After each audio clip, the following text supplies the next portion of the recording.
Today I'm going to be talking to you about the dirtiest places in your home.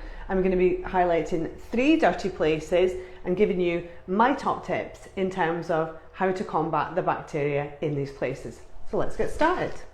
So the first top tip that I'd like to give you is your toothbrush. Anybody ever thought about their toothbrush?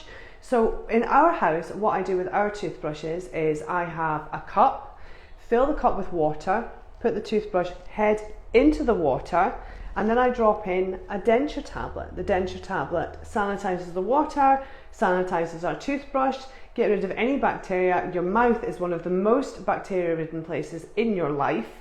So sterilize your toothbrush so it's nice and clean and sterilized for the next time you want to use it, but also protects it from all the bacteria that is whooshing out of your toilet.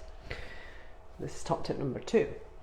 So ever think about what happens when you flush the toilet? You leave the toilet lid open, you use the toilet, you then flush the toilet and water whooshes in there and bacteria whooshes out and lands on your toothbrush or on your razor or on the light switch.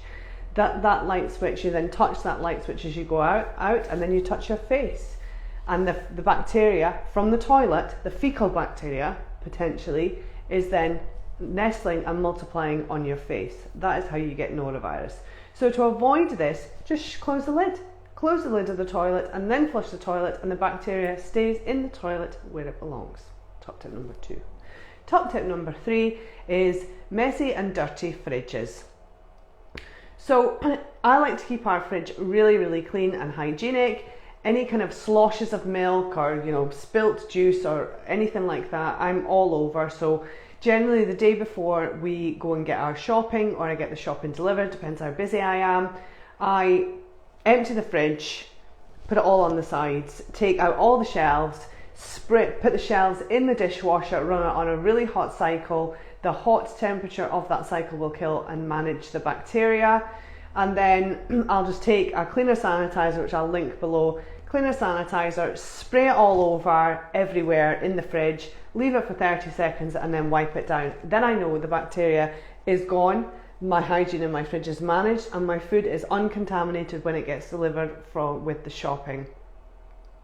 Once everything is finished with the dishwasher, pop it back in the fridge and you're good to go. So that's my 3 top tips. If you'd like to hear more about my top tips, there's a few more in this week's blog, which is available on www.astralhygiene.co.uk/blog. Thanks so much for joining me. There'll be more next week. Bye.